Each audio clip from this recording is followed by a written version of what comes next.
खडाजंगी, तुम्ही घ्यायचा तो निर्णय घ्या, ठाकरेंचं बैठकीमध्ये वक्तव्य. राजन साळवींनी विनायक राऊतांवर पराभवाचं खापर फोडलं. उद्धव ठाकरेंसमोर साळवींनी वाचला तक्रारींचा पाडा. विनायक राऊतांच्या पराभवाला तुम्ही जबाबदार नाहीत का, ठाकरेंचा सवाल. मतदारसंघातील लोकांच्या भावना उद्धव ठाकरेंना सांगितल्या. ठाकरे योग्य तो निर्णय घेतील. ठाकरेंसोबतच्या भेटीनंतर राजन साळवींची प्रतिक्रिया. ज्यांचं संपूर्ण राजकारण पक्षांतर करण्यामध्ये गेलं त्यांनी या विषयावर न बोललेलंच बरं. संजय राऊतांचा आशिष देशमुख यांच्यावर हल्लाबोल. राजकारणामध्ये काही शक्य, ठाकरे परत आले तर नवल नाही. मवियातील 3 पैकी 2 पक्षांची देवाभाऊ सोबत येण्यासाठी चुरस. भाजपा आमदार आशिष देशमुखांचं सूचक वक्तव्य. पालकमंत्रीपदाचा तिढा प्रजासत्ताक दिनाआधी सुटण्याची शक्यता. 80% जागांवर एकमत तर काही जागांवरून 3ही पक्षांमध्ये रस्सीखेच. फडणवीसांच्या नागपूर दक्षिण पश्चिम मतदारसंघासह 8 मतदारसंघातील निवडणुकीला नागपूर हायकोर्टामध्ये आव्हान. पुन्हा मतदान घेण्याची काँग्रेसच्या पराभूत उमेदवारांची मागणी. येत्या 10 दिवसांमध्ये भाजपला नवा प्रदेशाध्यक्ष मिळणार. प्रदेशाध्यक्षपदी रवींद्र चव्हाणांच्या नावावर शिक्कामोर्तब झाल्याची सूत्रांची माहिती. दिल्ली विधानसभा निवडणुकीसाठी भाजपची पहिली यादी जाहीर. 29 उमेदवारांची घोषणा. पहिल्या यादीमध्ये केवळ 2 महिला उमेदवारांची घोषणा.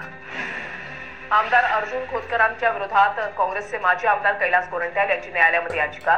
खोतकरांचा निवडणूक अर्ज रिजेक्ट करण्याची कैलास गोरंट्याल यांची मागणी. याबाबत औरंगाबाद खंडपीठामध्ये याचिका दाखल. अजितदादा आणि पवार एकत्र आले तर माझ्या शुभेच्छा. पवार कुटुंब आणि ठाकरे कुटुंबानं एकत्र यावं, छगन भुजबळांचं वक्तव्य. मधाचे गाव हा प्रजासत्ताक दिनी महाराष्ट्राच्या चित्ररथाचा विषय. संचलनामध्ये चित्ररथ सहभागी होणार नाही, मात्र चित्ररथ नागरिकांना पाहण्यासाठी उपलब्ध होणार. धुळ्यामध्ये लाडकी बहीण योजनेचे निकष डावलून लाभ घेतलेल्याचे प्रकरण. महिलेचं जॉईंट अकाउंट असल्यानं मुलाच्या खात्यामध्ये योजनेचे पैसे आले. धुळ्याच्या नकाने गावातील महिलेनं लाडकी बहिणीचे पैसे परत केले. एकाच महिलेनं 2 योजनांचा लाभ घेऊ नये. लाडकी बहिणी किंवा शेतकरी सन्मान योजना यापैकी एकाच योजनेचा लाभ घ्यावा.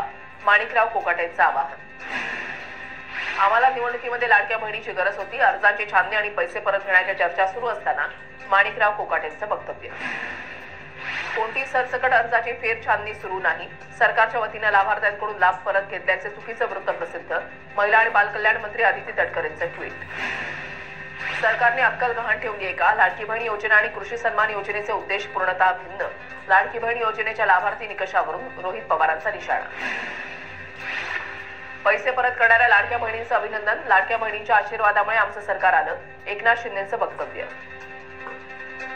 निवडणुका जिंकण्यासाठी लाडकी बहीण योजना होती. लाडकी बहीण योजना हळूहळू गुंडाळली जाईल. विजय वडेट्टीवारांची टीका. मंत्र्यांमध्ये कोणाला गाडी तर कोणाला बंगला नाही. मला न मागता ज्ञानेश्वरी बंगला मिळाला. मी सांगेल तो आदेश आणि बोलेल तो कायदा आहे. राम शिंदेंचं वक्तव्य. राम शिंदेंनी विधान परिषदेच्या सभापतीपदी वर्णी लागल्यानंतर अहिल्यानगरमध्ये सर्वपक्षीय सत्कार. कार्यक्रमाला भाजपचेच 4 आमदार गैरहजर राहिल्यानं चर्चांना उधाण. आमदार रत्नाकर गुट्टेंचा नातू मिसिंग. सुमित गुट्टे मिसिंग असल्याची तक्रार दाखल. तर पिंपरी चिंचवड पोलिसांच्या 5 पथकांकडून शोध सुरू. एसपी विशाल हिरेंची माहिती. जम्मू कोविड सेंटर घोटाळा प्रकरणी आरोपी सुजित पाटकरची मुंबई हायकोर्टात धाव. पीएमएलए कोर्टानं जामीन फेटाळल्यानंतर मुंबई हायकोर्टामध्ये धाव. शिवसेनेचे ज्येष्ठ नेते गजानन कीर्तीकर यांच्या पत्नीचं निधन. वयाच्या 82व्या वर्षी अल्पशा आजारानं उपचारादरम्यान मृत्यू. गोरेगाव पूर्व इथल्या शिवधाम स्मशानभूमीमध्ये अंत्यसंस्कार होणार. भिवंडीमध्ये बागेश्वर बाबाच्या कार्यक्रमात गोंधळ. गर्दी वाढल्यामुळे बागेश्वर बाबा कथावचन अर्ध्यामध्ये सोडून गेले. मुंबईमध्ये मराठी तरुणावर पुन्हा अन्याय. कामासाठी आम्हाला मराठी मुलं नको. राधेश्याम ब्रदर्स कंपनीच्या मालकाचं म्हणणं. मराठी येत नाही, हिंदीमध्ये बोला म्हणत मराठी तरुणाची गळचेपी. ठाकरे गटाचे नेते संतोष शिंदेंनी राधेश्याम ब्रदर्स कंपनीच्या मालकाला जाब विचारला. महाराष्ट्रामध्ये धंदा करणार आणि मराठी माणसाला नोकऱ्या देणार नाही. ठाकरे गटाचा मालकाला दणका. उपमुख्यमंत्री एकनाथ शिंदेंची धर्मवीर आनंद दिघे चषक स्पर्धेला हजेरी. क्रिकेटच्या मैदानामध्ये बघायला मिळाली शिंदेंची फटकेबाजी.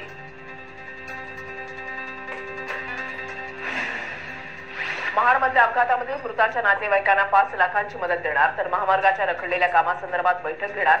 मंत्री भरत गोगाल यांची महाड अपघातावर प्रतिक्रिया. चोपडा तालुक्यामध्ये रस्त्याच्या दुरवस्थेवरून आमदार चंद्रकांत सोनवणे आक्रमक. महामार्गाची दुरुस्ती न करणाऱ्या कंत्राटदाराला तुम्ही दंड केला का? राष्ट्रीय महामार्गाच्या प्रकल्प संचालकांना सुनावलं.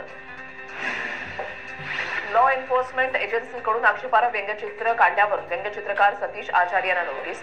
आयटी कायद्याचं उल्लंघन केल्याच्या कारणावरून नोटीस.